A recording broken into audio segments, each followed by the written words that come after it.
Obrigado aí. Eu acho que oportunidade para todo mundo que está tentando aplicar para esse visto. Eu acho que a ideia aqui é a gente usar o material que já existe, né? O material que... Cadê o Lameck? O Lameck está aí? O Lameck está aqui, né? O Lameck está liderando a organização desse negócio lá no Drive para a gente. Contribuição de todo mundo, igual a Ana falou. Acho que o material tem muito valor e vai ajudar vocês bastante. Algumas pessoas, a gente tem diferentes grupos de pessoas aqui, pessoas que estão começando, pessoas que já estão mais ou menos na metade do entendimento, pessoas que já entenderam bastante, pessoas que até já saíram do grupo porque acham que já não precisa mais, e pessoas que estão tentando ajudar, né? Eu acho que sempre com o intuito de ajudar, a gente não está aqui cobrando nada, a gente não é advogado, profissional, consultor, nada disso.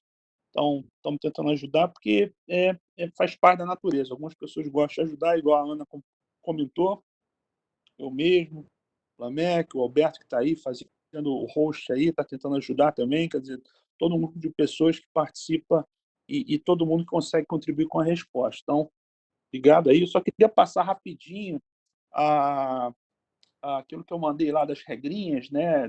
Não a regra, mas tentar fazer uma live um pouco com uma maneira organizada. Então, vamos tentar falar aí 1 hora, talvez 1 hora e pouca, né? Não tentar se estender muito. A gente vai seguir o fluxograma do processo consular, tá? Não dá para passar os dois hoje, até porque também o outro fluxograma, eu não conheço algumas etapas e também algumas pessoas que conhecem não conseguiram confirmar a participação, então ia ficar difícil, talvez responder algumas perguntas não ia ficar legal, então vamos passar o fluxograma do consular, que é para quem está em solo fora dos Estados Unidos.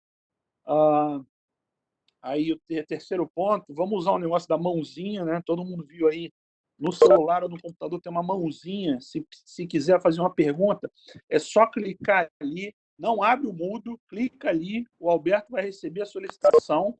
E aí, depois que a gente fechar o tópico, que eu falar assim, ó, fechamos o tópico, vamos abrir a pergunta. Aí o Alberto vai falar o nome da pessoa, aí essa pessoa abre o mudo e fala, né?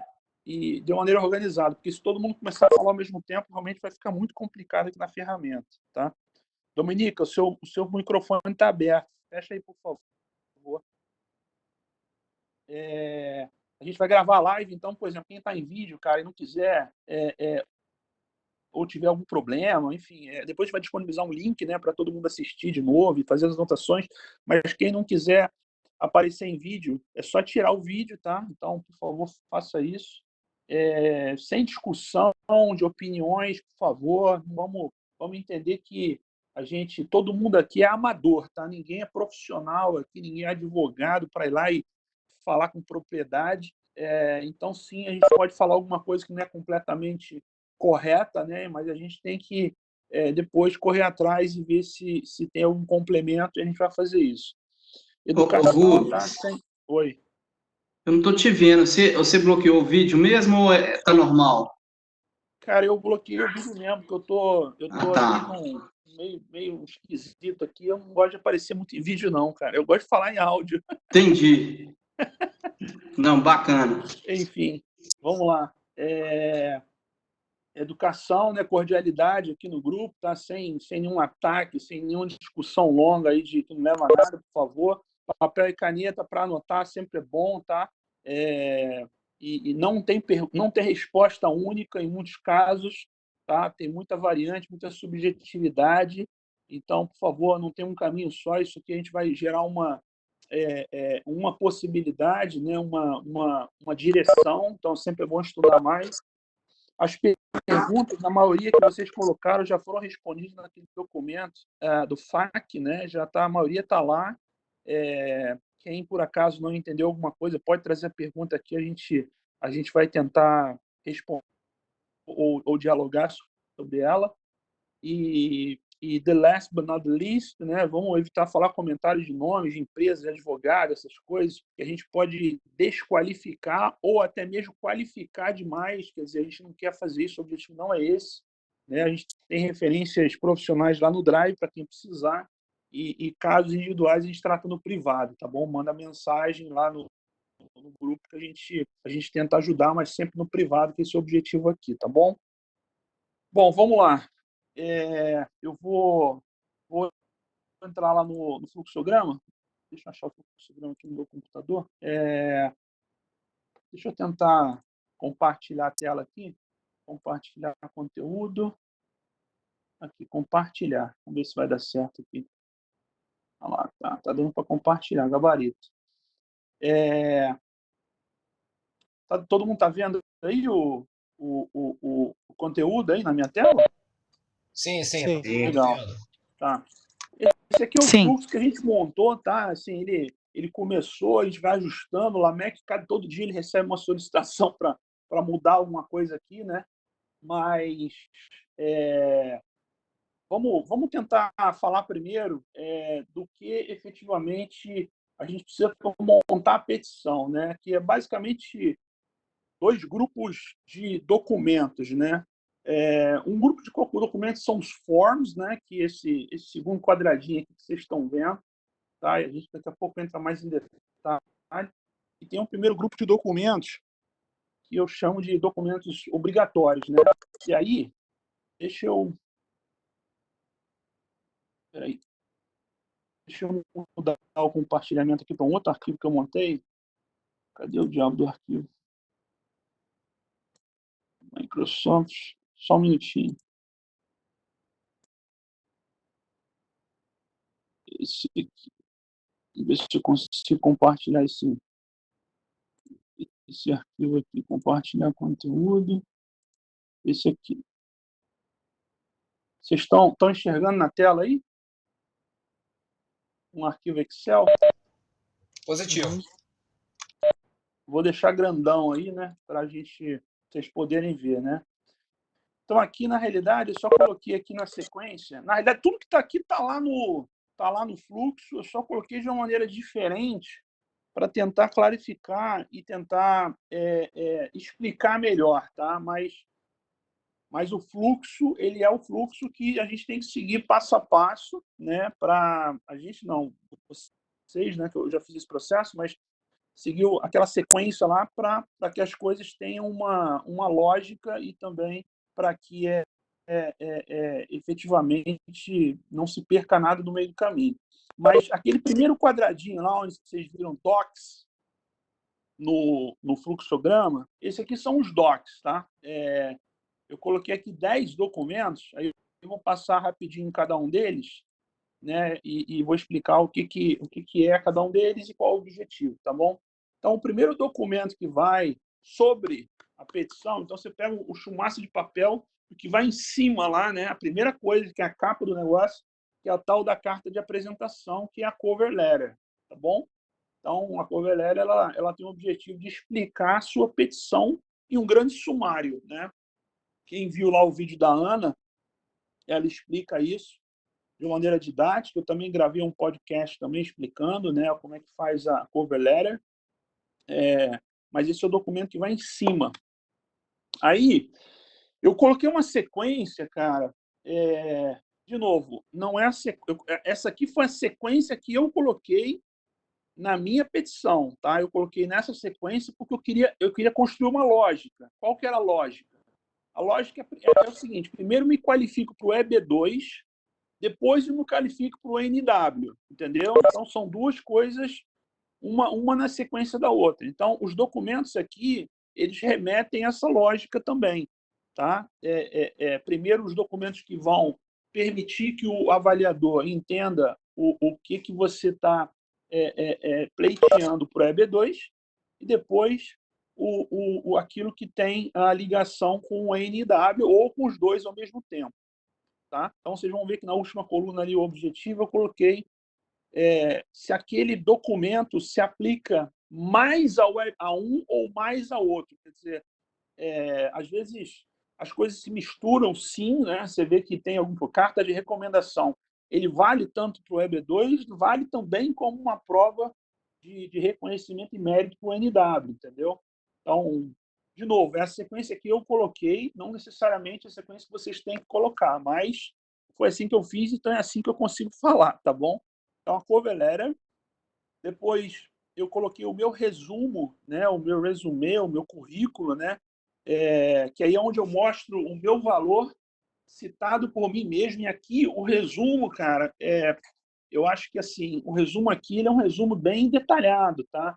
Eu coloquei um resumo, não coloquei aquele resumo, vamos dizer assim, de uma página que a gente manda para entrevista de emprego, não. Coloquei um resumo, se não me engano, foram 4 páginas, escrevendo com bastante grau de detalhes, explicando as histórias, né? Falando bastante sobre mim mesmo, tá?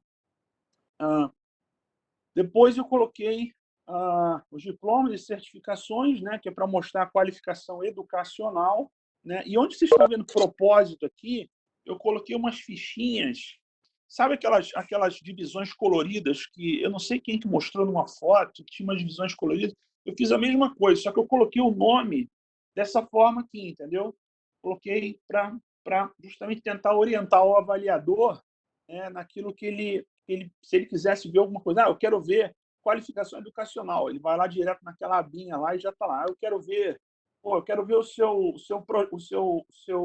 ah, o NW, a prova do NW, ele vai lá na abinha. Porque às vezes aqui como eu acho que ele deveria ver, mas não necessariamente agora que o cara abriu o pacote, ele não quer começar pela cover letter, ele quer ir direto no projeto, entendeu? Então, ele pode ter essa opção, e nada melhor do que facilitar a vida dele, porque ele vai também perceber que você está tentando ajudar. Tá? De novo, tudo aqui na petição é questão de minimizar risco, entendeu? Tudo que você faz aqui é para minimizar o risco do cara ter um problema e depois ter que pedir uma evidência adicional ou efetivamente demorar para analisar. Então, tudo aqui é para facilitar a vida do avaliador. Você tem que pensar que é um tanto de papel que vai chegar na mão do cara e o cara não sabe quem você é, ele nunca te viu, e ele vai ter que pegar tudo aquilo de uma maneira rápida, clara, entender e avaliar, e ele tem vários para fazer durante o dia, entendeu? Então, vamos lá. Então, depois do diploma e certificação, eu coloquei licenças, né? E para mostrar aptidão e autorização de trabalho, né? Efetivamente, botei aqui, né, o CREA, coloquei aqui algumas licenças que eu tinha conseguido, enfim, mas também é um dos 7 itens, né? Então, eu coloquei aqui na sequência, logo depois de diploma de certificação, e coloquei o financial support, né, que é para mostrar o planejamento, né? Coloquei aqui, no caso, as cópias dos impostos de renda, né?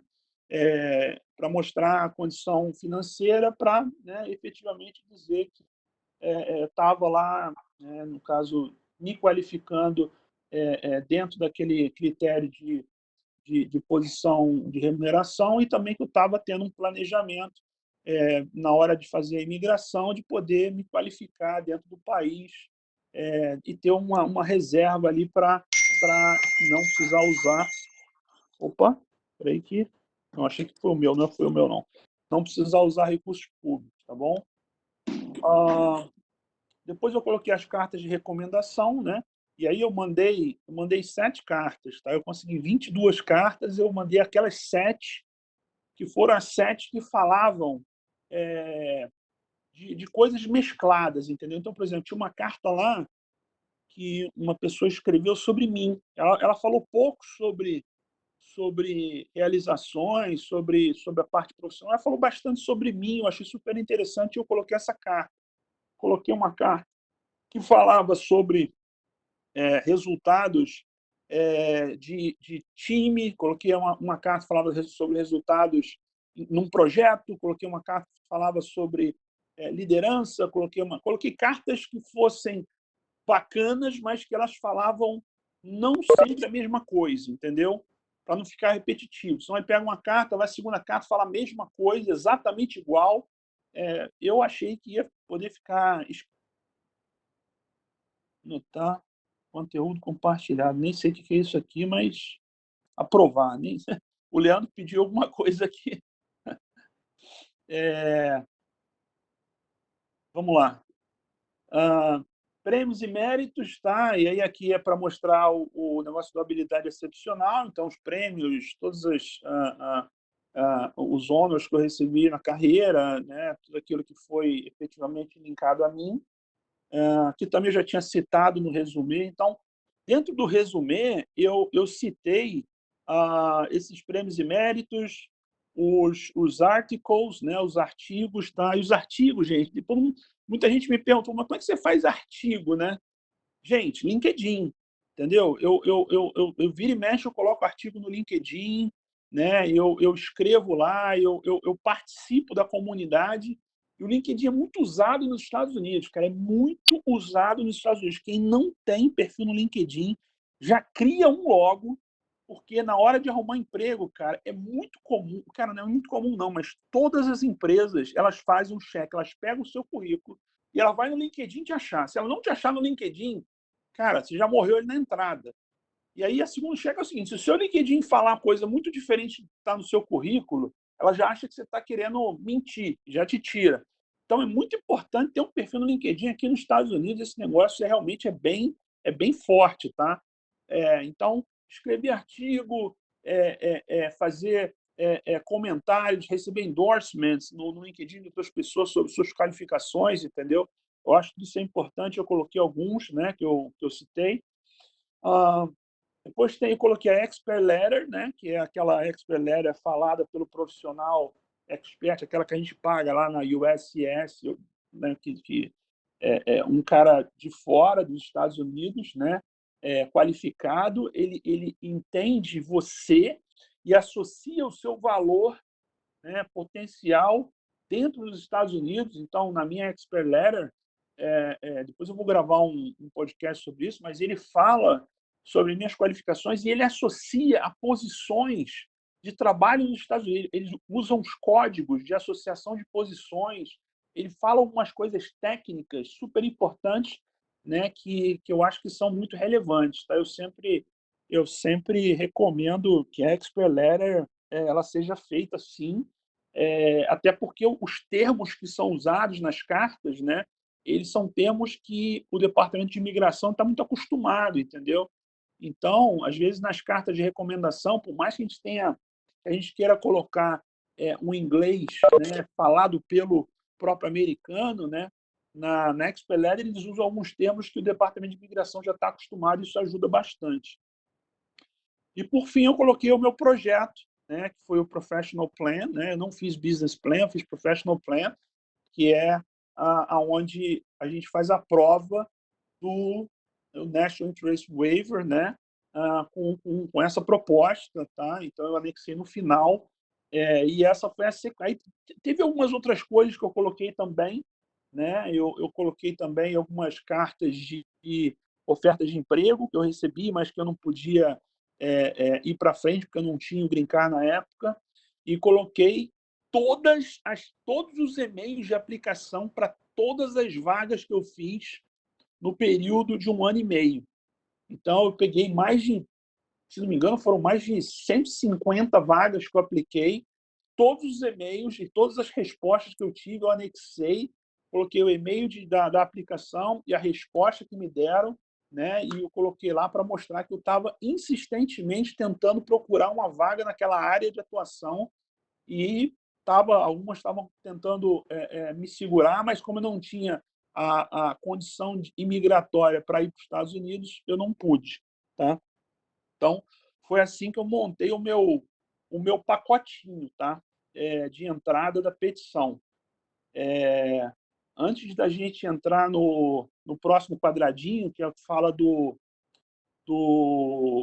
Então, deixa eu só voltar lá para o negócio do fluxo. Cadê o fluxo aqui? O fluxograma está aqui. Ó. Ué, não foi o fluxograma? Mas cancela esse negócio aqui, esse lapisinho aqui. Aí, parar compartilhamento. Só um minutinho, gente. Eu vou voltar aqui no compartilhamento já já. É porque eu me perdi para trocar a tela. Pronto. Antes da gente entrar aqui no quadradinho dos forms, né, vamos encerrar esse primeiro quadradinho e vamos abrir para pergunta aqui. Então, por favor, usem a ferramenta da mãozinha, tá? O Alberto vai organizar lá, tá bom? Vamos lá. Alberto, quem é o primeiro aí? Tem pergunta? Não tem pergunta, não? No momento, temos duas aqui. O Willy quer fazer uma pergunta para você. Willy. Pessoal, boa noite, então. Você é bem objetivo. Eu estou na fase de montar a documentação e aí surgiu uma dúvida até com base no que foi colocado hoje no grupo. Certidão de nascimento, eu devo incluir a do aplicante principal do cônjuge ou só do aplicante principal? Eu coloquei a certidão minha, da esposa e de todos os filhos, cara. Ok. Esse negócio de certidão, a mais limpa é pior, entendeu? Assim, certidões pessoais, para mim, a mais nunca é pior. Claro que se gasta mais dinheiro fazendo tradução, enfim, mas eu mandei do cônjuge, mandei dos filhos e mandei a minha.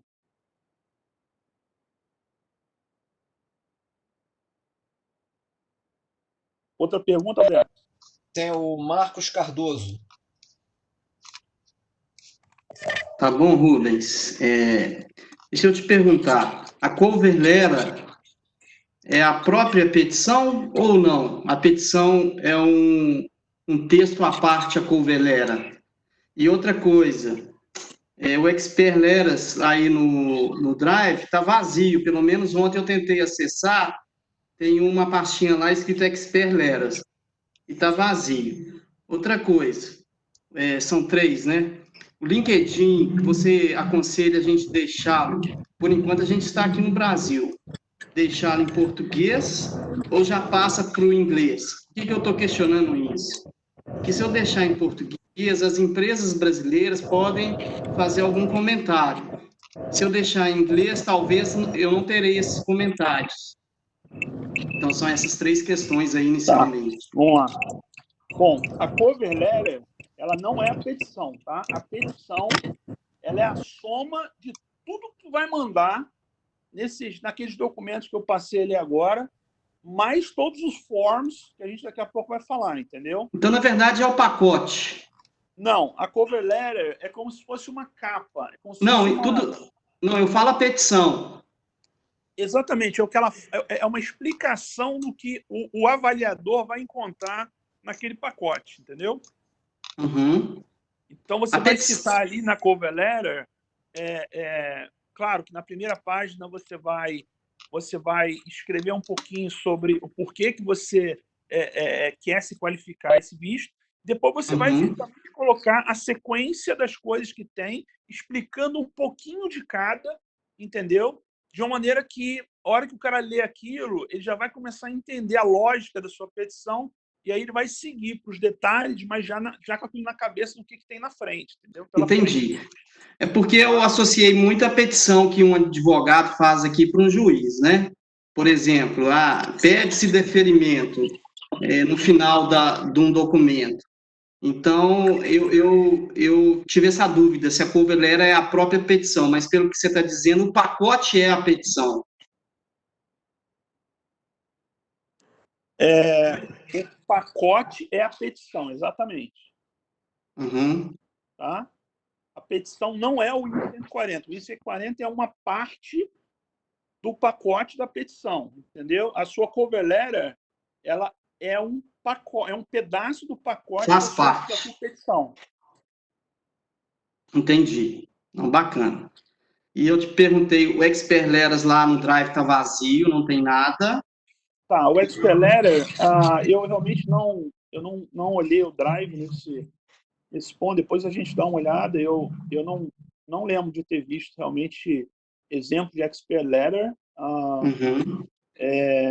Eu vou gravar depois um áudio sobre isso aí, tentando ajudar vocês, mas eu não sei se tem até algum template disponível, tá?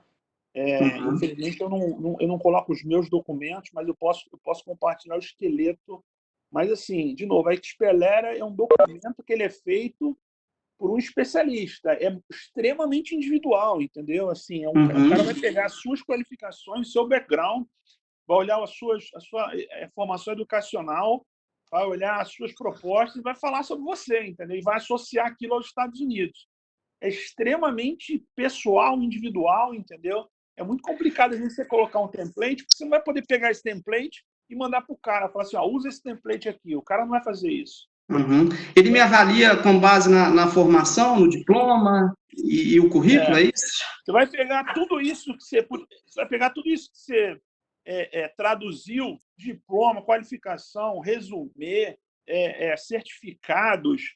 Eu mandei até o meu projeto profissional para ele, entendeu? Tudo em inglês, Uhum. o cara vai pegar tudo aquilo lá e vai te avaliar e escrever sobre você, Entendi. entendeu? Tá. Só E que a ele outra... escreve de uma forma, cara, que quando você lê aquilo, meu irmão, caramba, eu, a hora que eu li aquilo lá, do jeito que ele escreveu nada além do que eu já tinha falado para ele, mas da forma que ele escreve, eu vou te Que é o falar que realmente ele diferencial. consegue uma persuasão enorme, Entendi. entendeu? Entendi. E o LinkedIn, sobre estar em português neste momento que a gente está no Brasil, ou já passa para inglês? Cara, eu vou te falar, eu nunca tive o LinkedIn em português. Desde 2007, quando eu criei minha conta, ele sempre teve inglês, né? E eu acho que deveria ser esse padrão para todo mundo. A gente está globalizado, né? As pessoas elas se compartilham de comentários, de endorsements, de artigos. Se você colocar em português, você vai se limitar bastante. Uma coisa que eu nunca fiz foi o seguinte: mesmo meu LinkedIn em inglês, né, eu sempre coloquei aonde eu estava, entendeu? Então, por exemplo, quando eu Uhum. ainda estava no Brasil, aplicando para vagas nos Estados Unidos, eu colocava lá que eu morava em São Paulo, entendeu? Então, eu não Entendi. mudei o meu local, entendeu? Porque isso, de novo, cara, assim, eu acho que a transparência conta muito, entendeu? Eu acho que. E aí, senão depois você começa a se enrolar. Se você colocar, não, eu já estou morando nos Estados Unidos. Vai que aparece uma vaga, e aí o cara está achando que você está morando nos Estados Unidos, e aí na hora lá você fala para ele, não, mas não estou morando nos Estados Unidos, estou no Brasil. Primeiro que o cara vai te Uhum. cortar. Segundo que ele vai te falar mal de você para outras pessoas do grupo dele, entendeu? E aí é o pior dos mundos, entendeu? Você já Entendi. começa a ficar queimado num grupo de recrutadores, de empresas, de recrutadores, sabe, na empresa, enfim, fica bem ruim. Então, eu nunca recomendo vocês mudarem o local onde vocês estão. Deixa para colocar que está morando nos Estados Unidos quando chegar, ou quando ganhar o Green Card, e é uma coisa que eu fiz. Quando eu peguei o Green Card, né, depois da entrevista, eu já comecei a aplicar, eu não mudei o LinkedIn, mas eu já comecei a aplicar para as vagas como se eu já estivesse nos Estados Unidos, entendeu? Nas Entendi. vagas eu coloquei que eu já tinha o green card, que eu já estava nos Estados Unidos. Porque se aparecesse naquele meio do caminho, em 45 dias que eu fui para os Estados Unidos depois da entrevista, eu já estava mais ou menos. Pô, eu podia ir a qualquer momento, não tinha nenhum tipo de problema para chegar lá, fazer uma entrevista e aceitar uma vaga, entendeu? Entendi. Não queimem cartuchos em vagas nos Estados Unidos. Primeiro que existem redes de comunicações entre recrutadores aqui que é enorme, cara, enorme. Se você se queimar com eles no início, eles compartilham essa informação, tu entra numa lista negra. Eu te falo porque depois que eu comecei a trabalhar, eu tive acesso a algumas informações, entendeu? Então, o que eu Uhum. estou falando para vocês é que tem sim relatórios de pessoas que não são bem vistas porque mentiram em entrevista ou porque mentiram na aplicação. Isso aqui é um negócio nos Estados Unidos muito comum, as informações são públicas, entendeu? As pessoas sabem onde você mora, as pessoas sabem o teu endereço, as pessoas sabem tudo sobre você.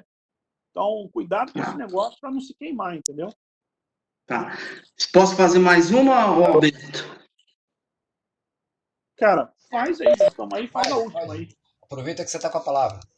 Tá. No caso dos filhos menores, obtendo esse EB2, quando eles atingirem a maioridade, eles perdem alguma coisa ou não? É para sempre também?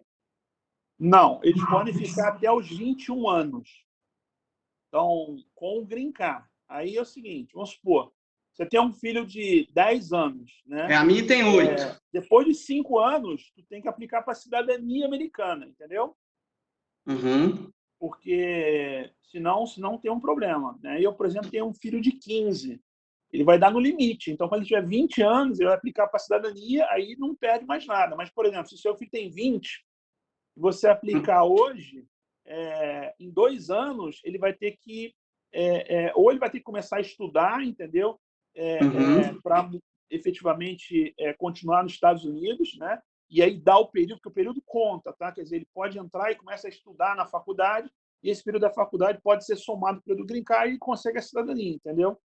Então, Eu desconheço qualquer caso de algum filho que teve que ir embora do país porque deu prazo, tá? Uhum. Eu nunca ouvi falar disso, mas Todos nós temos esse prazo de 5 anos para pleitear a cidadania e nós temos sim, que fazer isso. tem que ter 5 anos de green card e tem que ter 2 anos e meio, no mínimo, em solo americano, morando, não só morando, mas em solo americano, para pedir a cidadania. Entendi. Mas mesmo a gente que, por exemplo, eu sou o aplicante principal, eu tenho que pedir a cidadania, senão, ou não? Só no caso dos filhos mesmo. Não, depois você pega o green card, aí vira individual. Você pede cidadania para você. Se o teu filho não quiser cidadania, ele não pede, entendeu? Uhum. Entendi. Não, bacana. E você chegou junto com a família ou você... Eu perguntei isso lá no grupo. Você chegou junto, porque uma coisa por exemplo, você chegar sozinho e procurar um lugar para morar, e procurar, você ter onde morar, procurar a escola, e depois a Cara, família, né? de novo, cada caso é um caso, entendeu? Eu fiz um plano de 3 anos para vir morar aqui. Eu continuei trabalhando durante o meu processo inteiro, eu só pedi demissão 15 dias depois que eu tive a aprovação do Green Card e 30 dias antes de ir para os Estados Unidos, entendeu? Então, eu fui para os Estados Unidos antes para procurar lugar para morar. Eu achei o lugar que eu queria. Depois que eu recebi o Green Card, eu fui primeiro com a esposa para pegar casa, Social Security, Drive License, para preparar o ambiente lá todo. Depois voltei para o Brasil e aí eu fui de vez com as crianças e tudo, né? Cachorro, todo mundo, a gente foi pela definitiva, entendeu? Entendi. Então tá, vou encerrar por aqui, que o pessoal já está falando que Tá só bom. eu que falo, mas eu perguntei se podia continuar. Então, Obrigado. Valeu. o próximo é o Igor aí. Antes do Igor falar, eu queria só pedir ao William aí para desativar a mãozinha dele, raise your hand, por favor, para depois nas próximas ele poder também ter o direito de perguntar. Vamos lá, Igor.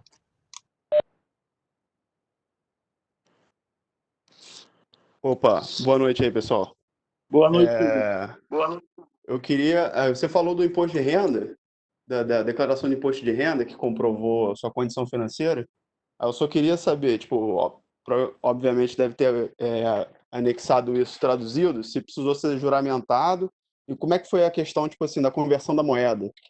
Quando você colocou, tipo, deixou em real, botou. Provavelmente o cara que vai analisar não vai ter nenhuma concepção de quanto que aquilo representa em real, teve que fazer a conversão em dólar, vai ter que fazer a conversão ano a ano, né? Porque o real foi se desvalorizando ao longo dos últimos anos. Como é que foi isso? Essa é a minha pergunta. No I-140, cara, você coloca lá o seu income médio, né? Que é o seu rendimento bruto anual médio em dólar, tá? Eu não traduzi nada juramentado, tá? Honestamente, nada documento que eu mandei, nenhum documento foi juramentado. Eu traduzi, né? Uma empresa lá fez para mim, e no final eles emitiam um certificado, né? De qualidade, qualificação para fazer traduções e tal. Mas eu não fiz aquele negócio de tradução juramentada, não. Tá? E no imposto de renda, eu só traduzi a primeira página. Tá? Assim, eu não mandei o imposto de renda inteiro, não. Só mandei a primeira página, lá que tem aquele resumo, um recibo de entrega. Entendeu? Entendi, obrigado. Nada. O próximo é o Lameque. Grande Lameque. Fale, moço. Tudo bom? Boa noite para todos. Só para ajudar aí uma parte que ele mencionou com relação ao LinkedIn, né? O LinkedIn tem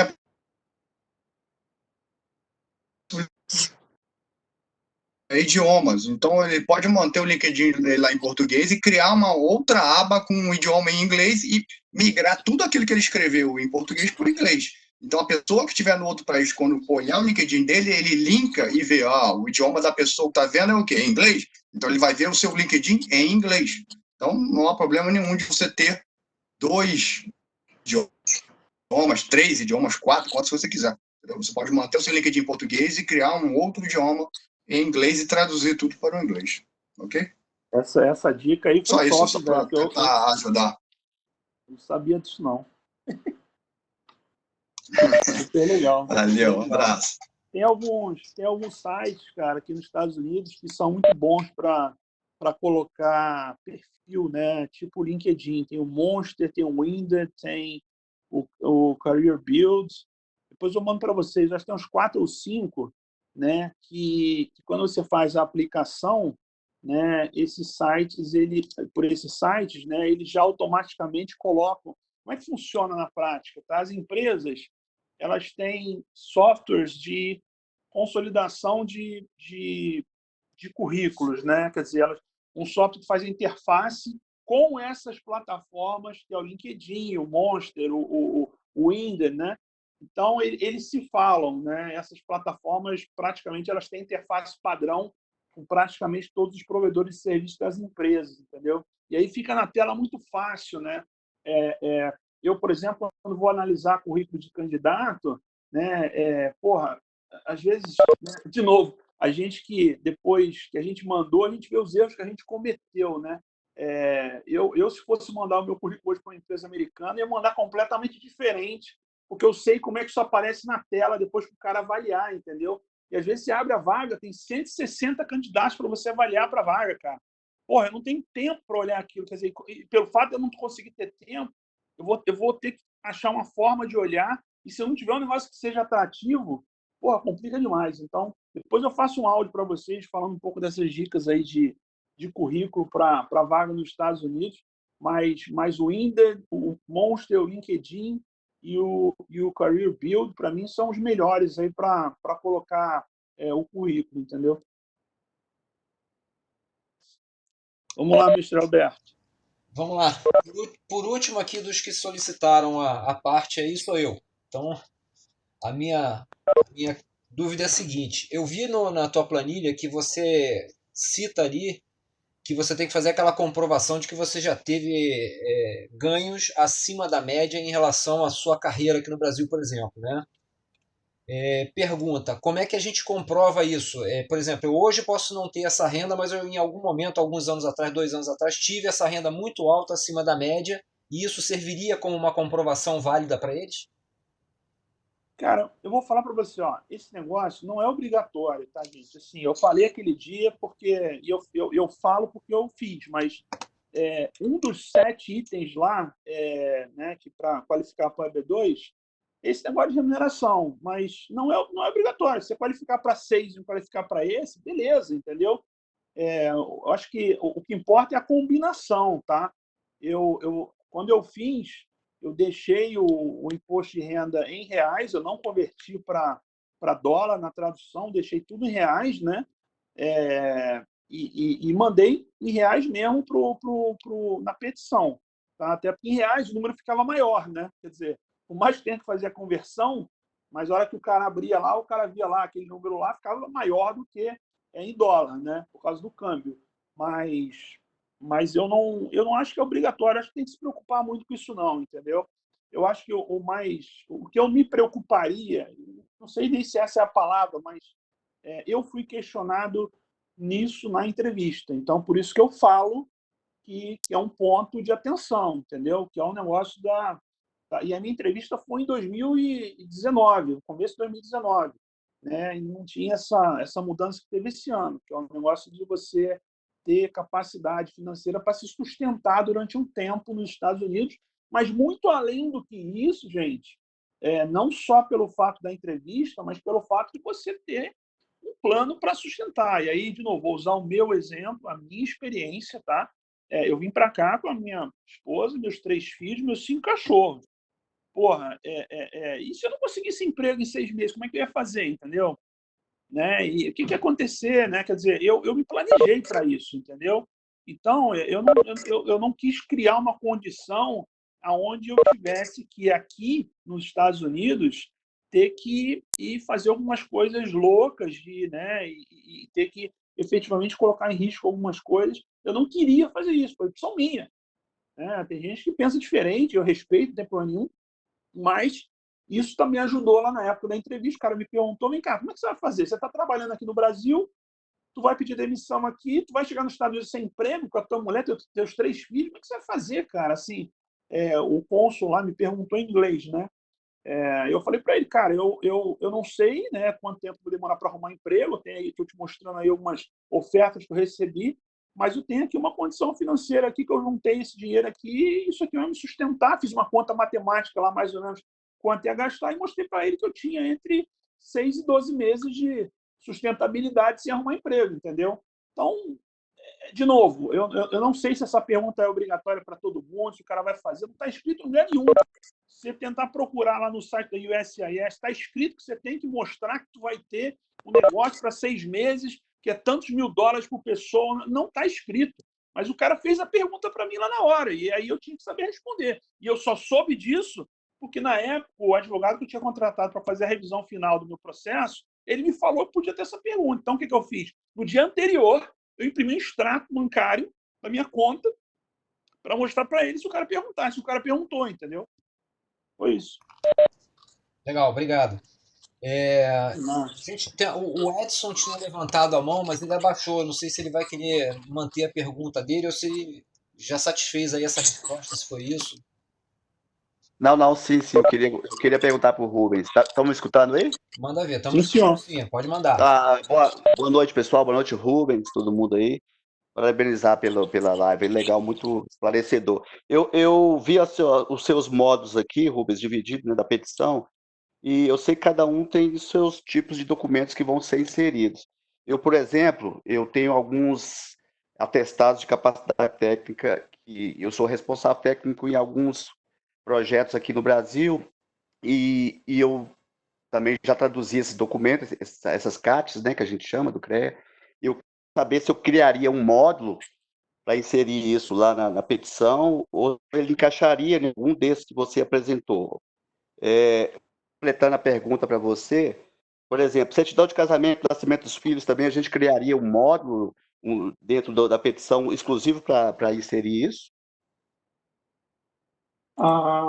Peraí, deixa eu botar o trem na tela aqui primeiro, de novo. Ok. Aí, vamos lá. Aqui eu não coloquei os documentos pessoais, entendeu?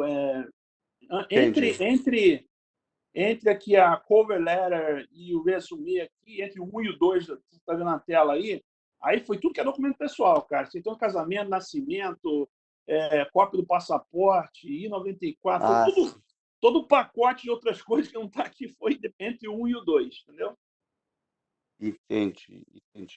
Eu não coloquei aqui porque... Com relação a palestras, eu realizei palestras para algumas 8. associações aqui. O 8, né? 8. Treinamentos também, eu Também. realizei Tudo que treinamentos. você fez para alguém, eu coloquei no 8. Então, por exemplo, palestra, treinamento que eu fiz, coisas que eu usei, a minha experiência para alguém, eu coloquei no 8. Tudo que eu recebi de alguém ou de outras entidades, pelo meu mérito, eu coloquei no 7. Tá ok. E por fim, só para finalizar aqui a pergunta, Rubens, pessoal, eu tenho uma carta do CEO, é uma carta anual que a gente recebe lá da matriz. Eu trabalho na instituição austríaca e ela tem bastante negócio dos Estados Unidos. Então, eu tenho duas cartas. Uma carta do CEO lá da empresa na Áustria, que é uma carta de reconhecimento. Então, seria também nessa parte de prêmios e méritos, não é isso? É reconhecimento ou é recomendação? O que é? É uma carta de... Não, é uma carta que é de key employee, ou seja, a matriz manda para funcionários em todo o mundo, alguns funcionários que são funcionários chaves. Então, no Brasil, só acho que 5 pessoas da minha empresa recebeu, Sim, e eu recebi essa carta. É Isso. o 7. É 7. É como se fosse um prêmio, né? Um reconhecimento, né? Entendi. E Entendeu? por fim, eu também tenho uma carta que eu chamo ela de uma intention letter. O que aconteceu? A minha empresa tem bastante projetos dos Estados Unidos. Eu tive lá na empresa e recebi aquela negativa que todo mundo recebe aí do LinkedIn, que está aqui próximo, você não tem documento. Então eu tive lá na empresa e ela simplesmente me falou, expatriar hoje está muito oneroso E se você tivesse uma permissão de trabalho, um work permit, provavelmente a gente ia ter uma colocação aqui. Então, nesse inteirinho, eu pedi para ele, falei assim, e uma intensiolera, vocês podem me fornecer? E aí eu tenho essa carta. E aí eu não sabia se ela seria uma carta de recomendação ou se ela seria a minha cerejinha do bolo, eu colocaria ela em algum lugar, porque ela diz o seguinte, a carta diz que eu tenho potencial para trabalhar na empresa, que a empresa acha que se eu tivesse esse work permit, eu seria um forte candidato para trabalhar na empresa, entendeu? Essa é a cereja do bolo, velho. Essa carta aí vale ouro. Eu colocaria ela. Eu coloquei 2 cartas de empresas que queriam me contratar. Elas mandaram um e-mail e falaram que elas não podiam me contratar porque elas não iam fazer sponsorship, mas que quando eu chegasse nos Estados Unidos eu podia procurar empresa. Tá? É a mesma condição sua, cara. Essa carta vale ouro. Coloca ela. Eu coloquei vamos supor, o número 11 aqui, tá? Eu coloquei o número 11, eu coloquei todas as cartas que eu recebi de negativa, e eu coloquei um 12 aqui, que foi todas as aplicações que eu fiz de vaga para emprego, entendeu? Ah, que bom, que bom, que bom. E a formação, por exemplo, a minha esposa é enfermeira. Você acha que valeria a pena eu criar um adendo, criar também assim, ou colocaria junto lá com aquele entre o 1 e o 2 lá, o diploma que ela é enfermeira, alguma coisa assim, para Mas quem reforçar? vai aplicar é você ou ela? Eu sou aplicante. Não, então não precisa, cara. É só Não faz você. diferença, né? Não Não, faz diferença. não coloca muita coisa também, porque o cara não vai. Né, se Sim, você é o sim. aplicante, ele vai analisar os seus documentos. Uhum, uhum. Não, seria isso, Rubens. Obrigado aí pela oportunidade, tá? De eu falar aí, gente, abração. Obrigadão. Tá? Galera, Por último aqui, vamos acelerar. Alberto, Por último aqui ainda tem o Rodrigo aqui, que ele quer fazer uma consideração também. Rodrigo, tá com você. Opa, boa noite a todos aí. Então, Rubens, primeiro eu queria perguntar, cara, são 2 perguntinhas aí. A primeira com relação à declaração de saída junto à Receita Federal. Se você fez, como é que foi, se tem alguma dica, né? Então, essa é a primeira. E a outra, cara, é sobre se na entrevista lá, né, eu posso. Vocês me questionaram com relação à renda e como me manter nos Estados Unidos. A minha esposa ela tem uma renda, né? E ela vai continuar tendo essa renda lá, que ela é funcionária pública aqui e vai trabalhar remotamente. Essa renda dela, eu posso citar e considerar essa renda lá durante a entrevista? com certeza sim. Eu acho que ela sendo tua esposa, a renda é válida, entendeu? Não tem problema nenhum. Inclusive, por exemplo, outras formas de mostrar, né? Você tem, às vezes, imóveis aqui que você tem alugado, você tem uma renda de aluguel, você tem investimentos. Tem várias formas, não necessariamente você precisa ter dinheiro em cash para mostrar, entendeu? Eu acho que tem várias formas e essa é uma delas, tá? A primeira parte da pergunta que você fez sobre o negócio de sair do país, são 2 coisas, é a comunicação de saída e a declaração de saída. Tá? A comunicação de saída você tem que você faz pelo site, você vai no site da Receita Federal até o dia 28 de fevereiro do ano seguinte que você saiu. Então, se você saiu esse ano, 2020, você tem até 28 de fevereiro de 2021 para entrar no site e fazer a comunicação da saída definitiva do país. Você faz ali no online, na hora, rapidinho.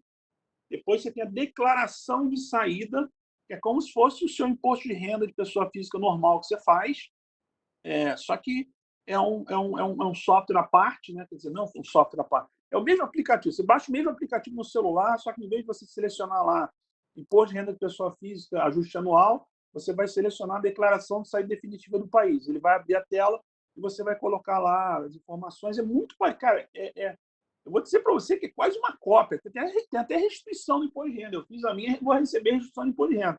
Então, é quase igual. É só um módulo diferente dentro do mesmo aplicativo da Receita Federal, entendeu? É esse até 30 de abril do ano seguinte, entendeu? Não, excelente. Se o Alberto permitir, posso fazer mais uma perguntinha aí, bem rápida? Vai lá. Então, Rubens, você planejou muito bem, cara, sua ida para a América, né? Você montou, cara, teve alguma estratégia também bolada, caso desse algum problema na sua petição, tivesse algum RFE? Pensou nisso, planejou, teve alguma É estratégia por para isso. isso? Não, sim, claro, eu pensei nisso tudo. Cara, eu vivo na área de planejamento, entendeu? Então a minha mulher fica brigando comigo que eu fico fazendo plano A, B, C, D, Z. É, é até chato às vezes, mas eu pensei nisso sim. E essa foi uma das decisões que eu optei por fazer pelo Brasil. Primeiro que é muito mais barato você fazer pelo Brasil, do ponto de vista de... Não é que é mais barato, a petição é a mesma coisa, a taxa é a mesma coisa, né? O I-140, $700 no Brasil ou $700 nos Estados Unidos. Mas se você tiver que esperar um ano no Brasil ou um ano nos Estados Unidos, se você tiver que não trabalhar no Brasil e não trabalhar nos Estados Unidos, você no Brasil você vai ter uma despesa 4 vezes menor do que dos Estados Unidos, entendeu? Então, essa foi a primeira coisa que eu optei por fazer. A segunda coisa é que eu continuei trabalhando. Então, como eu fiz um plano para imigrar, eu continuei trabalhando, eu tinha minha vida aí, o negócio foi andando em paralelo. Se desse errado, as coisas continuavam. Eu cheguei ao ponto de, literalmente, eu esqueci da petição, né, que eu mandei, e aí, em agosto, chegou o I-797, né? Ele chegou no endereço lá dos Estados Unidos do meu amigo, né, que eu tinha colocado no I-140, ele mandou para mim uma cópia. Eu olhei aquela foto lá daquele negócio lá, I-797, lá, eu não dei muita atenção, não, cara. No dia seguinte que eu fui entender o que era aquilo, eu não estava... Porque a minha vida tinha continuado, as coisas, né, estavam na... Então, o plano B era ficar no Brasil, né? Era continuar no Brasil, não era voltar para o Brasil, entendeu? Eu nunca quis ir para os Estados Unidos para vir para cá e fazer ajuste de status. Eu não queria fazer isso, porque é opção, entendeu? Eu não queria, e eu acho que aí é de cada um, entendeu? Tem muita gente que veio e fez e está dando certo, né? E cada um tem a sua história, cada um tem as suas condições, cada um tem a sua forma de agir e pensar. Mas no meu caso, eu planejei para ficar no Brasil até sair o negócio do green card. Se não saísse, eu continuava. Então, eu continuei trabalhando. Depois de 15 dias com o green card na mão, a hora que o passaporte chegou em casa, com o stamp do green card provisório lá, eu abri o passaporte, eu li aquele negócio, eu acreditei que estava ali, estava na minha mão, que eu podia ir para os Estados Unidos a hora que eu quisesse. Aí, 3 dias depois, eu pedi demissão. Esse foi o plano B. Rubens, Não, excelente. tem mais duas pessoas aqui para fazerem perguntas. Você acha que dá tempo ou você prefere acelerar um pouquinho e... Não, vamos fazer a pergunta. Depois a gente... Tá, Assim, gente, eu acho que o mais importante aqui é, de novo, eu queria passar, era a segunda parte só do que está na tela aí. Não sei se vocês estão vendo. Esse complemento aqui. Mas vamos fazer essas duas perguntas tá, só. Aí depois a gente termina aqui esse complemento. Depois a gente faz uma outra live e a gente faça os tá bom. forms. Tá bom? Beleza. Então o próximo da lista é o Mário.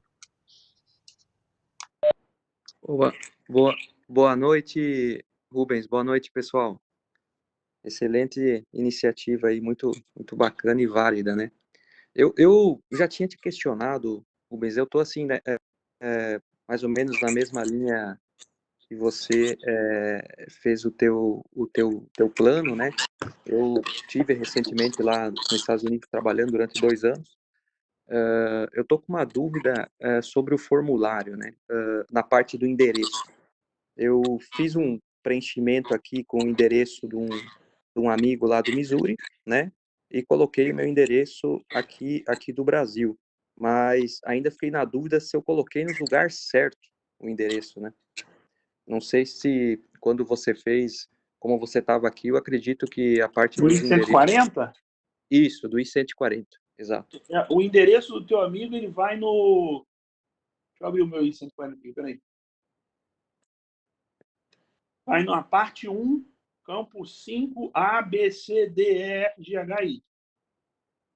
É só nesse campo, nos outros é o meu endereço do Brasil. Deixa eu ver aqui. Não, tem a parte 3, campo 2, A, B, C, D, E, F, G, H, I também. Tá bom, tá bom. Aí o resto tudo é o teu. Tá, ok. Quando até assim, última pergunta aqui. Quanto ao pagamento dos $700, né? Eu ainda tenho minha conta lá que eu deixei para receber a restituição do imposto desse ano e tal.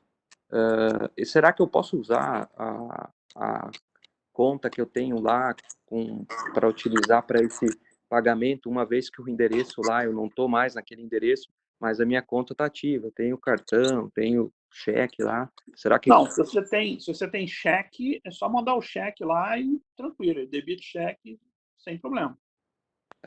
Beleza, show de bola. Obrigado pelas informações, Rubens. Claro. E o último aí dessa rodada para fechar é o Marcel.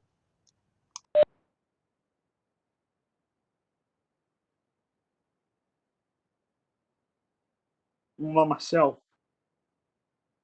Oi, Rubens, está me ouvindo? Estou te ouvindo, vamos lá. Maravilha. Primeiramente, parabéns aí pela iniciativa de vocês aí. Boa noite a todos. Bom, pegando o gancho que você falou, que você tinha colocado o endereço do teu amigo lá nos Estados Unidos, só que você continua aguardando o processo no Brasil. A tua entrevista foi feita no Brasil? Porque, assim, gera uma dúvida, porque eu tenho amigos lá também nos Estados Unidos, então, assim, até pensei em colocar o endereço de lá de alguém e, de repente, gerou uma dúvida em saber aonde seria a entrevista. Não, mas a entrevista... Você está no Brasil ou você está nos Estados Unidos? Não, na verdade, eu estou no Canadá. Eu estou estudando aqui e eu vou mandar tudo pelo correio lá para o Texas, né? Mas eu tenho... Mas você está morando aí no Canadá, você está estudando e morando aí. Isso, exatamente. Então, se você colocar o endereço daí, eles devem colocar você no consulado do Canadá para fazer a entrevista. Entendi. Entendeu? É sempre no país que aqui tem um campo aqui, quer ver? Ó? Tem um campo, deixa eu abrir de novo aqui, cadê o I-140 que eu perdi? Tem um campo que você fala... Onde que está o negócio dos consulados aqui, cara? Tem um lugar aqui que você fala isso. Espera aí. A gente vai achar. Maravilha. É que tem um campo na I-140 que você diz que você está fora dos Estados Unidos e aí você indica qual consulado que você vai aplicar. Tem um lugar desse, cara. Eu só não estou achando aqui. Aqui, ó. É a parte 4, campo 1A. Anota. Se você marcar o campo 1A, aí é como se você está fazendo um processo consular. Se você marcar o campo 1B, é que você está dentro dos Estados Unidos, entendeu? Então, você vai marcar o campo 1A, aí você vai colocar a cidade que você está aí no Canadá, Tá. vai colocar o país que você está, no caso, que é o Canadá. Entendi. E aí eles vão direcionar depois... Cara, ó, eu vou te falar, de novo, eu não sou advogado, eu acho que pela lógica do negócio aqui, né, tá assim, ó, Alien will apply for a visa abroad at U.S. Embassy or Consulate at. Okay. 2 pontos. Então, cidade e país, entendeu? Imagino que ele vai te colocar aqui nessa cidade e país. Não faz sentido nenhum o cara te mandar para o Brasil, no Rio de Janeiro, para você fazer a entrevista, estando no Canadá, entendeu? Eu também pensei nisso. Agora, a documentação de aprovação ou de alguma rejeição vai para quem...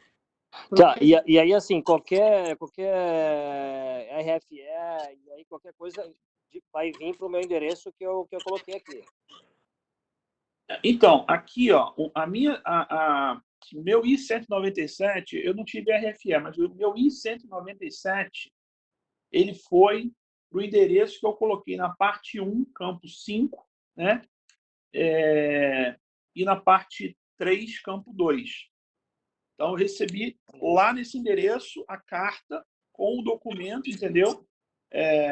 A RFE deve seguir a mesma lógica, né? A RFE, na realidade, ela é um I-197 também, né? Não sei se é A, B, C, não lembro agora, mas eu acho que é o E, sei lá qual que é. Você recebe, se eu recebi o I-197 aprovado nesse endereço, os outros I-197, se tivesse, certamente iriam para o mesmo endereço, entendeu? Porque no teu caso, assim, você recebeu aí 797 lá no endereço que você colocou nos Estados Unidos e fez a entrevista no Rio. Isso.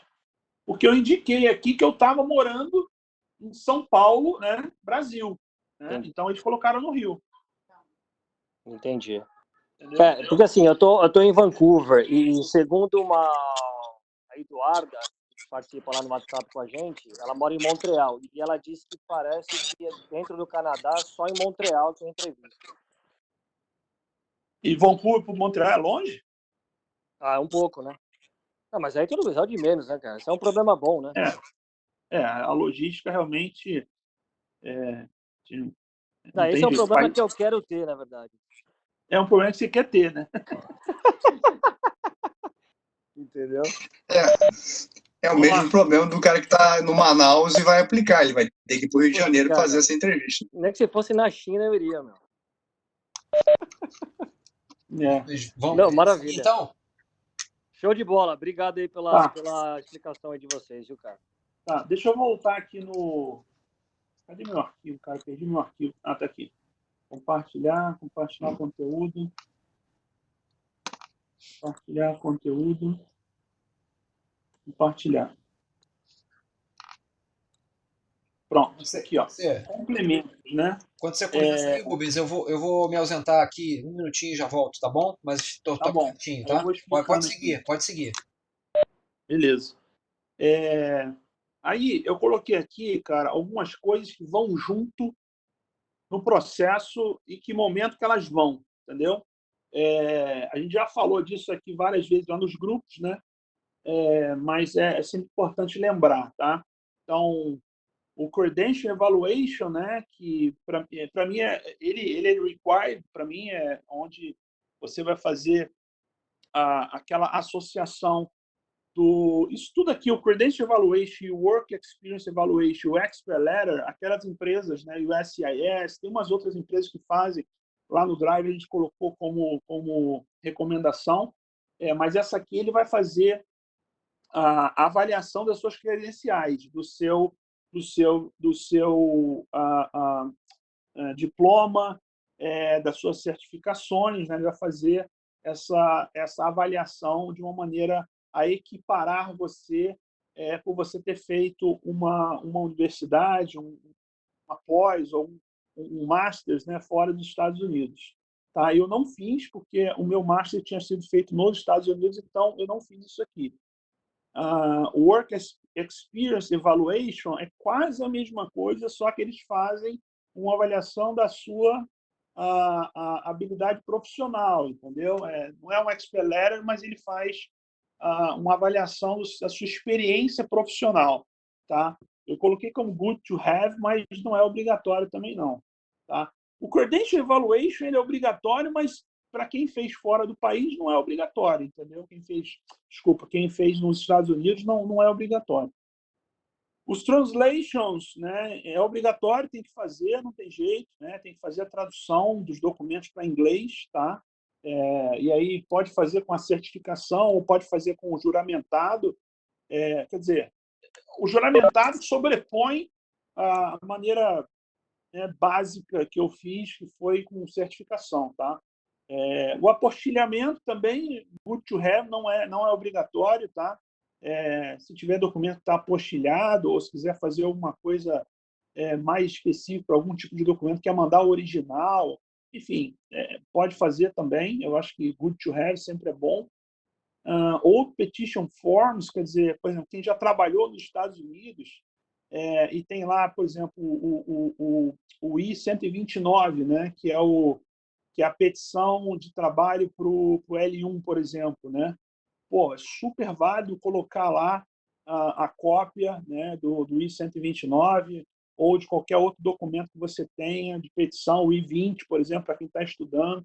É sempre legal ter para mostrar que você já passou por um processo de avaliação de visto numa instância superior ao do visto de turista, né?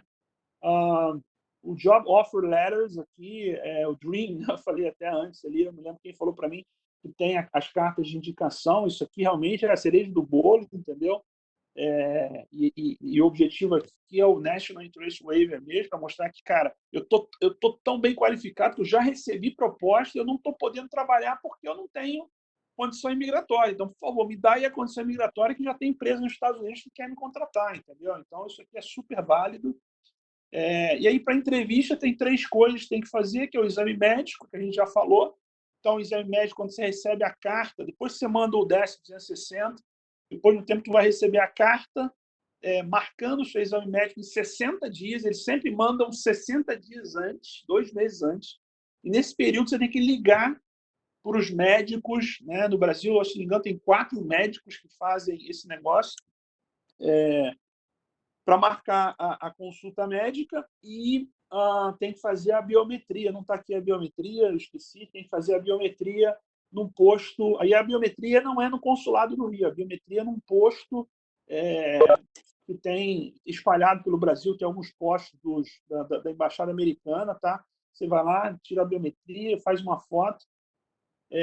Tem que anexar também, levar na entrevista o police report, né, que é o background de antecedentes criminais da Polícia Federal e da Polícia Civil do estado que você mora, e preferencialmente dos últimos 5 anos, né? Então, eles pedem isso. Na carta que você recebe para marcar a entrevista, eles explicam isso, tá? E aí tem o Green Card Pictures, cara, eles pedem para levar foto. Eu não sei para que pedem para levar foto se você já tirou a foto lá no negócio da biometria. Mas na carta que eu recebi pediu para levar foto, era para levar. No caso, eu precisei levar 10. Quando eu marquei o exame médico, eles me pediram 10 fotos para o Green Card, né, de cada pessoa da petição. Eu precisei levar 50 fotos, eu gastei uma baba e a foto tem que ser aquela foto, o cabelo não pode estar, não pode ter franja. Tem todo um drama para bater o diabo da foto. E eu levei a foto lá no exame médico, depois o cara devolveu a foto para mim, anexada lá no pacotinho lá que eu tinha que levar para o consulado. Ele falou que as fotos estavam lá dentro e pediu para levar outras fotos. Se não me engano, eram 5 fotos que iam, depois mais 5 fotos ele pediu para levar no dia. Eu levei, quer dizer, eu não sei para que pediu, não, ninguém usou a foto no dia. Eu trouxe a foto de volta para casa depois da entrevista, mas pediu, faz, né? A recomendação aqui é o seguinte: se pediu, está escrito lá para fazer, faça, porque se não usar, melhor, mas se chegar lá na hora, o cara, cadê a foto? Pô, tem a foto aí, vai dar uma zica lá, você vai perder a entrevista, enfim. E o dia da entrevista, a gente comentou hoje até, não tem, lá no Rio de Janeiro, cara, não tem choro nem vela. Não pode entrar com o celular lá dentro e não deixa lá fora naquelas barraquinhas. Eu já conheço gente que perdeu o celular lá, o negócio sumiu. Então, deixa no carro, para o carro no estacionamento lá do Rio de Janeiro, tem vários estacionamentos lá seguros, entendeu? Para o carro, vai andando. Geralmente a entrevista é de manhã, entendeu? É tranquilo, e vai andando e fica de boa, tá? Mas não pode ir com o celular lá no consulado, não. Beleza? Alberto, você está aí de volta? Estou na área já, pode seguir. Abre aí para pergunta. Tem alguma pergunta aí? Surgiu ou Não, até o acabou? momento não. Pode seguir, que eu acho que à medida que forem surgindo lá na frente, a gente faz pro final, senão a gente não anda, né? É verdade. Aí, cara, tem aqui os forms, tá? Os forms, que eu coloquei a sequência dos forms no processo, tá? Então, quando você manda, você tem que mandar o I-140, que é aquele que você coloca, é o principal, né? Você paga a taxa lá de $700, e você coloca todas as informações, todos os campos. A gente, deixa eu ver aqui meu I-140.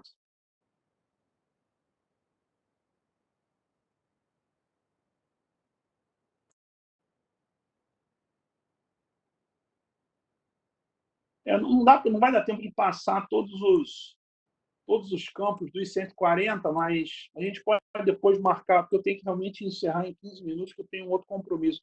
Mas o I-140 é aquele principal, com todos os dados da petição. Você coloca os endereços, os nomes dos cônjuges, seu endereço, suas informações pessoais, Social Security Number, se tiver, income anual, né, a remuneração, né, bruta, enfim, todas as informações de 140. Esse é obrigatório. O ETA 9089 também é obrigatório, porque o EB2 exige que você mande esse, mesmo que seja para o NIW. O EB2 ele pede esse formulário, que é a certificação trabalhista, você vai colocar lá e depois você vai informar que você vai fazer o auto-petition, né, no caso, o auto-filling, e não vai precisar de sponsor, tá? O G28, você manda, se você tiver um advogado, você tem que mandar o G28 para falar sobre o seu advogado que está fazendo o preenchimento com você ou por você, você tem que mandar o G28. O G1450 é aquele que faz a autorização do débito em cartão. No caso, por exemplo, você não tem conta fora, vai ter que pagar via cartão de crédito internacional, tem que preencher esse formulário para informar lá os $700 que vão debitar da sua conta, o número do cartão e tudo. Esse aqui é o formulário.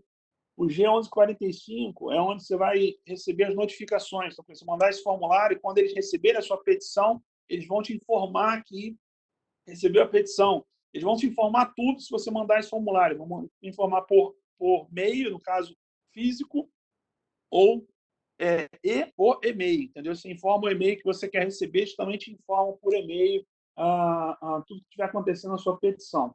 Aí você mandou esse pacote todo, com tudo que está lá em cima, que a gente já passou, aí é esperar, não tem jeito. É aflição, espera, a vida segue, vocês vão esquecer do negócio. Tem uns que vão ficar olhando lá todo dia, vai lá no site, olha se está, se não está e tal. Mas, cara, não adianta. Menos de 6 meses não vai acontecer nada. Então, segue a vida, desencana, e em 6 meses depois você começa a pensar nesse negócio, senão você enlouquece. Aí, algum belo dia, ou vai chegar uma RFE, ou vai chegar o I-797 aprovado para você, que é esse 6 aqui. Você vai receber um documento lá, vai dizer assim, a aplicação foi aprovada, né? A sua petição foi aprovada, e você agora tem o direito de pedir o green card, né? Que é a segunda etapa. Quem está nos Estados Unidos faz um ajuste de status, que é o I-485, e quem está no Brasil preenche o formulário do DS-260, paga lá mais umas taxas migratórias lá também, e preenche o formulário do DS-260 e manda, espera mais alguns meses, geralmente uns 3 ou 4 meses, né? E junto com a I-864, tá? A I-864 é a prova de suporte financeiro, aqui que você vai detalhar no I-864 o que você tem de ativo, o que você tem de... Isso aqui não tem nada a ver com imposto de renda, isso aqui é uma forma de você mostrar que você não vai precisar de suporte financeiro. É uma coisa que pode vir a pergunta lá no consulado, mas esse formulário aqui, ele já explica no detalhe aonde que você tem reservas, tá? E é uma coisa interessante aqui que você pode colocar os ativos que você tem, por mais que você não tenha aquele cash flow na mão, você tem aquela grana na mão, mas, por exemplo, aqui você pode colocar que você tem um apartamento no seu nome, você tem um carro no seu nome, você tem um monte de coisa, e que, depois, quando você migrar para os Estados Unidos, você vai vender aquilo tudo e vai fazer dinheiro, entendeu? Então, é uma forma bem legal de você mostrar também aqui o suporte financeiro para você se sustentar nos Estados Unidos. Aí, depois disso tudo, vai ter a entrevista e tal, você vai receber, depois da entrevista, se for aprovado, você recebe como se fosse um visto no seu passaporte, que chama I-551. I-551, está escrito lá, I-551, Temporary Visa, Temporary Green Card, Visa, não sei o que lá, não lembro exatamente como é que é. Mas é o seu Green Card temporário, ele vale 1 ano, tá? E você tem até 6 meses para entrar nos Estados Unidos. Então, você recebe aquilo, em 6 meses você tem que entrar nos Estados Unidos. Quando você entrar, você vai receber um stamp, o cara da imigração vai lá e carimbar o teu passaporte, né? Quem já foi nos Estados Unidos já sabe, aquele carimbo lá com aquela data de entrada, né? O cara vai carimbar, vai colocar a data e vai anotar a caneta, o seu A-number, que é o seu alien number, que é como se fosse o seu número que vai te acompanhar pelo resto da vida, que é o seu número do green card. Você vai colocar a caneta lá e aquele passaporte, aquele negócio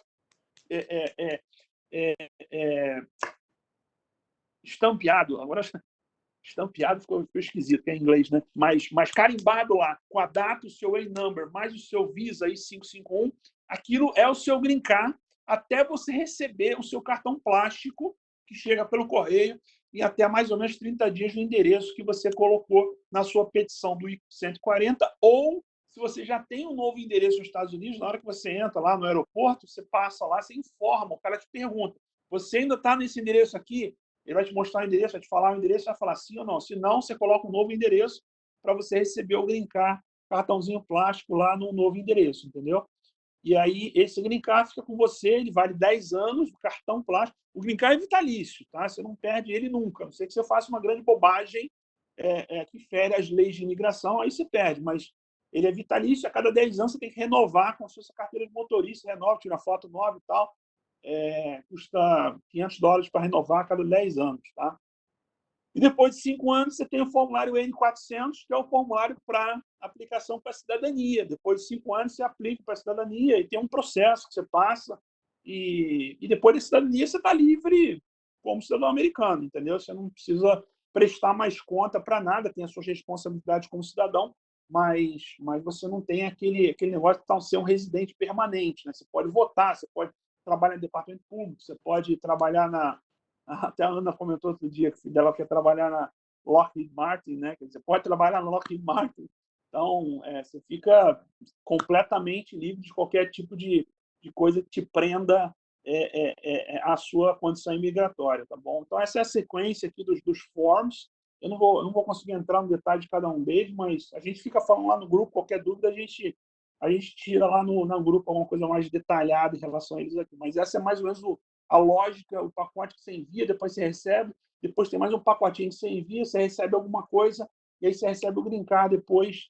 A única coisa que eu recomendo vocês não fazerem, que aconteceu comigo, eu tive a célebre ideia de, depois que eu entrei, passei pela imigração, eu já dentro dos Estados Unidos, eu entrei lá no site, né, a gente tinha alugado uma casa, e eu tinha mandado o endereço lá da petição para o meu amigo lá no Missouri, né? Eu fui lá e mudei para o meu green card só, eu coloquei o endereço que eu já estava morando, né, aqui, lá nos Estados Unidos, pelo site.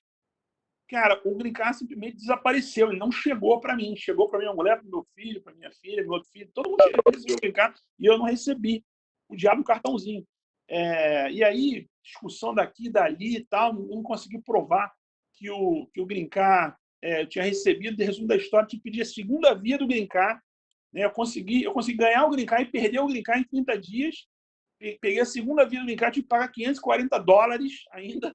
Além de tudo que eu já tinha pago, paguei $540, tive que ir lá tirar foto de novo, fazer biometria, não sei o quê, para pegar o diabo do cartão. Então, não mudem o endereço. Depois que passou da imigração, espera chegar o cartãozinho para mudar o endereço, senão pode dar uma zica igual aconteceu comigo. Perguntas, Alberto? Tem sim. A Henriqueta quer fazer uma pergunta. Olá, boa noite. Boa noite. Tudo bem? Minha pergunta é o seguinte: algumas pessoas falaram aí do Canadá. Eu estou no Brasil, mas eu já morei em outro país. Você acha que isso é relevante colocar em algum momento na petição, ou na cover letter, ou falando quando eu for falar um pouco mais da minha vida? Eu acho que dentro do seu resumo profissional sempre é legal você mostrar que você teve uma experiência em outro país, né? Eu acho que para a imigração americana, né, o negócio de você sair do seu país e voltar demonstra que você não foi uma pessoa que quis ficar de uma forma ilegal, seja nos Estados Unidos ou em outro país, entendeu? Eles levam muito em conta as pessoas que estão tentando de uma forma legal.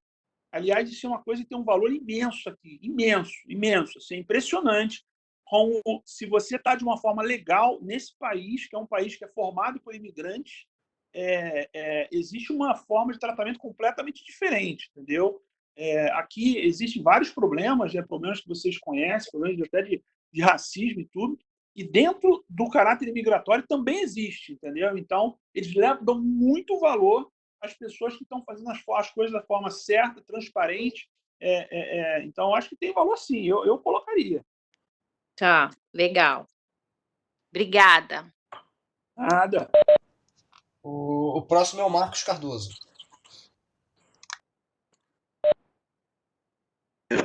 Renan, estou de volta aqui, mas agora eu vou ser breve. Você falou que não mandou nenhum documento com tradução juramentada, e sim com certificação. Essa certificação, por exemplo, eu posso contratar um professor particular aqui que dá aula numa escola de inglês e ele que vai emitir essa certificação é aquela que está lá no Drive? E outra coisa, você falou também que se acompanhava pelo site aí de vez em quando, após mandar o processo. Eles te dão um número para você acompanhar, é isso? Bom, a carta, a tradução, sim, qualquer pessoa capacitada que possa escrever em inglês, ler e entender inglês, pode fazer, desde que no final essa pessoa se identifique que essa pessoa mostre suas credenciais para isso, que tem um telefone de contato, um e-mail de contato, né? É isso que eles pedem na certificação da tradução, tá? No caso, eu fiz com uma empresa, então eu coloquei lá o site, telefone, CNPJ, endereço, e-mail, tudo, entendeu? Eles colocaram, Então, na verdade. Então poderia ser uma pessoa física qualquer, por exemplo, você, um exemplo fictício. Como é que é?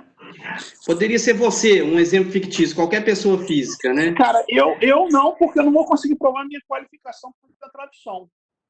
Entendi. Entendeu? Eu não tenho, por exemplo, nada, nenhum certificado que mostre que eu fui professor ou que eu tenho um grau avançado. Eu não tenho isso. Então, entendi.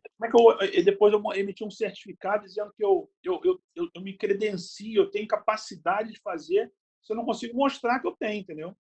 Entendi. Tá, perfeito. E a questão lá do site, o acompanhamento. Se a gente recebe Eles dão um algum... número, eles dão um número sim, no seu caso tem um número, quando você recebe um número, você pode ir lá no USCIS e lá aparece todos os updates lá do seu caso. Tá. Deixa eu te falar, eu já visitei os Estados Unidos algumas vezes e aquele I-94 eu consultei há uns anos atrás e não aparecia nada meu lá de entrada nem saída. É normal isso? Cara, da minha mulher aconteceu isso.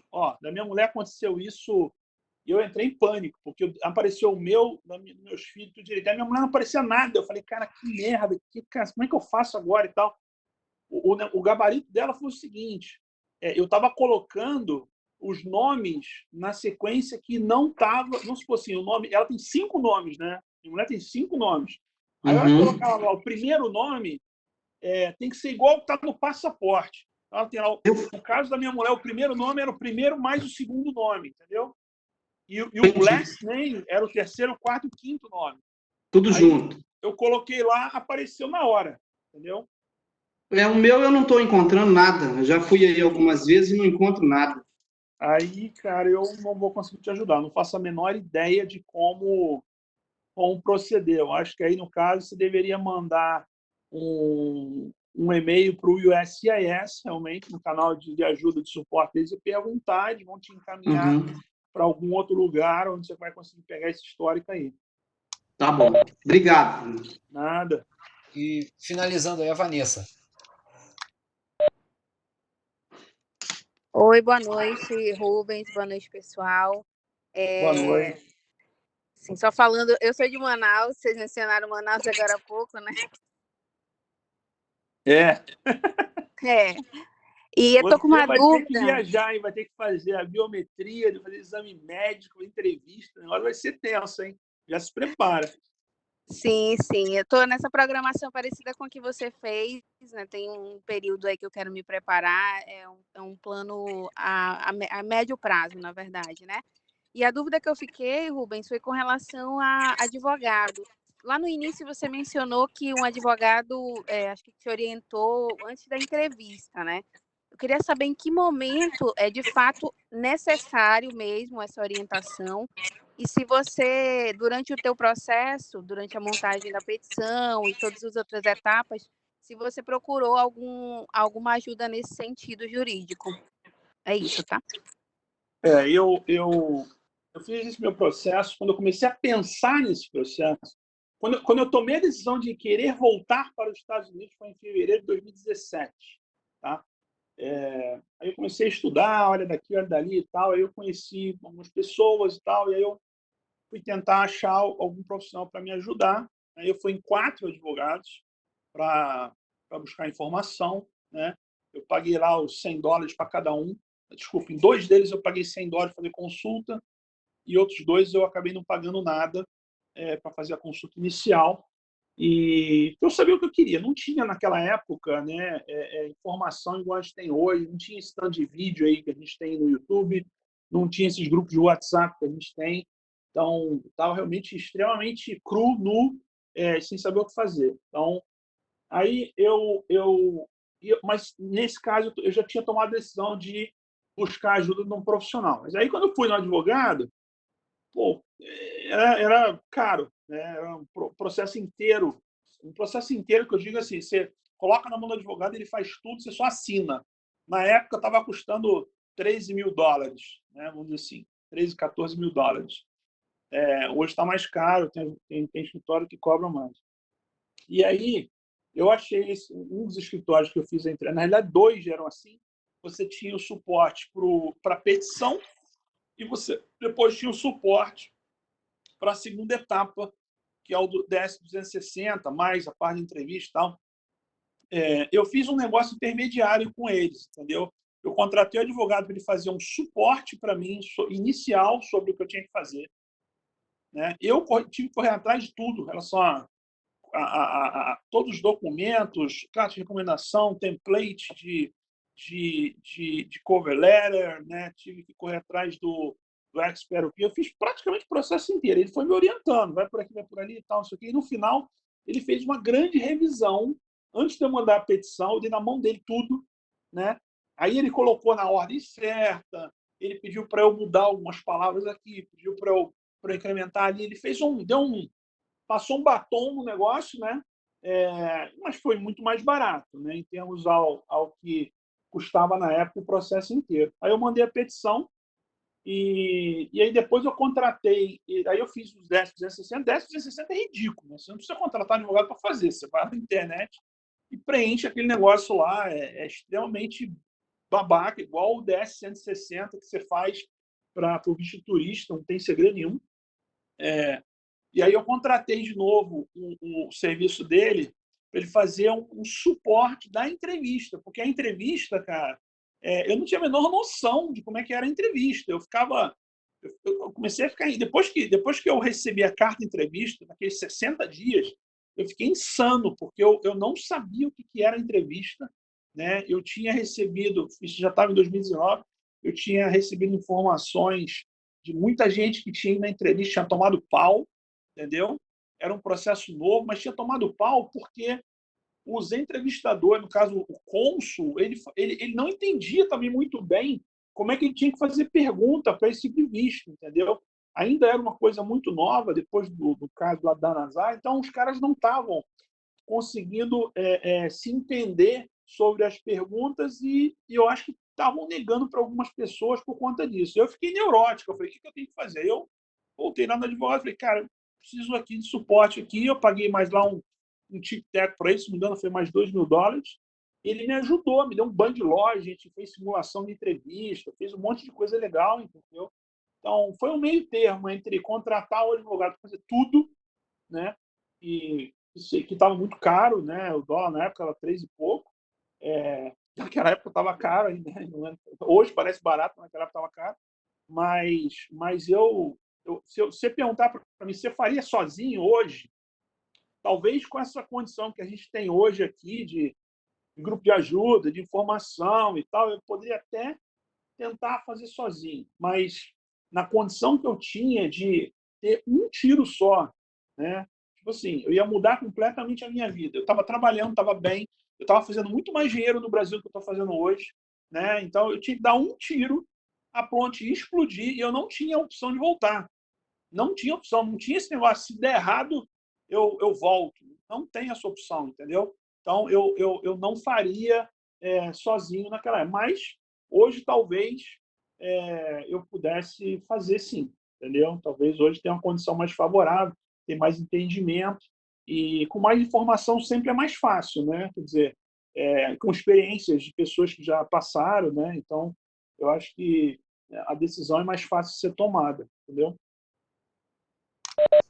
Perfeito, obrigada, Rubens, pelo esclarecimento. Só um último questionamento. Esses advogados que você contratou, sempre no Brasil ou eles eram já dos Estados Unidos? Estados Unidos. Estavam lá, né? Perfeito. Obrigada, então. Boa noite. Boa noite.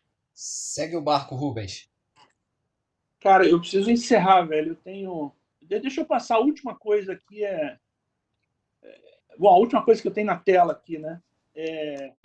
Problemas, né? A parte ruim, né? Se tiver a RFE, né? Que é um complemento, que é o Request for Evidence, durante o processo de I-140, você pode receber uma RFE, que é alguma coisa que eles vão querer, ou que não estava muito claro, E a maioria dos casos é isso, tá? Não está claro, não ficou evidente. Não é que está faltando, não, é que não ficou claro para o cara. Às vezes você tem que falar a mesma coisa com palavras diferentes, entendeu?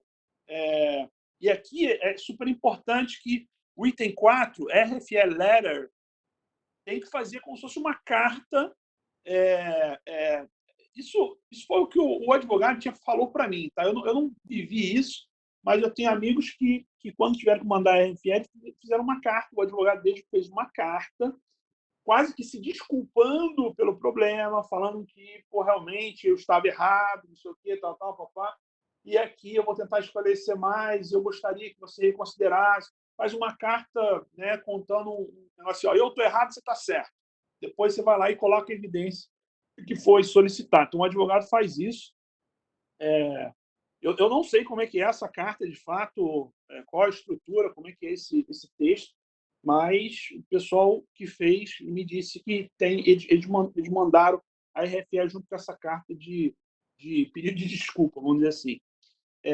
Tem o NOID, né, que é Notice of Intent to Deny, aqui cara, a sua petição pode ser negada aqui, tem um negócio muito sinistro aqui e tu vai ter que apelar. Assim, é um negócio que você vai ter que ir para a corte, o AAO, aqui, a corte de apelação, e aí vai ter que entrar com um advogado, que é um caso, né? Quer dizer, não tem jeito. Aqui você não consegue entrar sozinho. Se você tentar entrar sozinho aqui, você vai se perder, tá?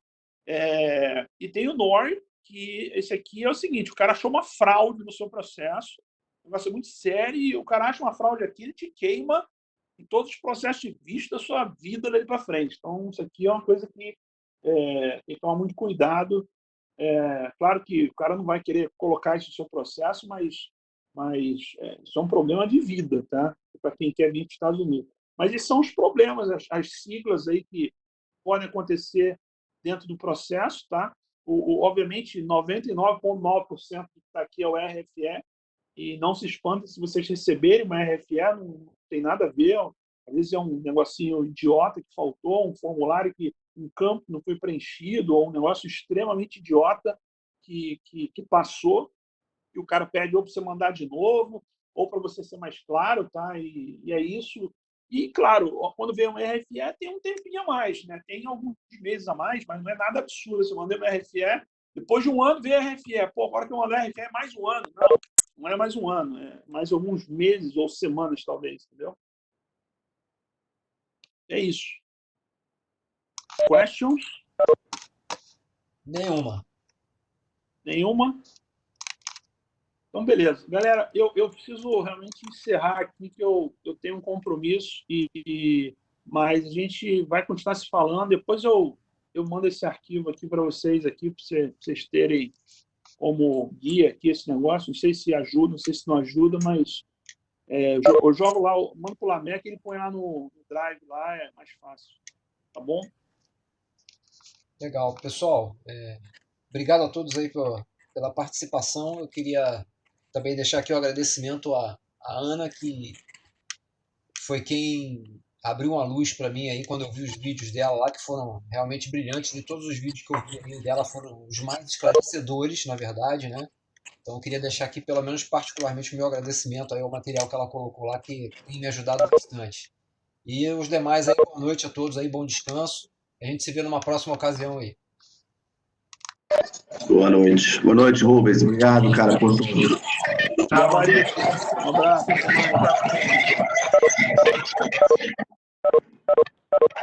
mais.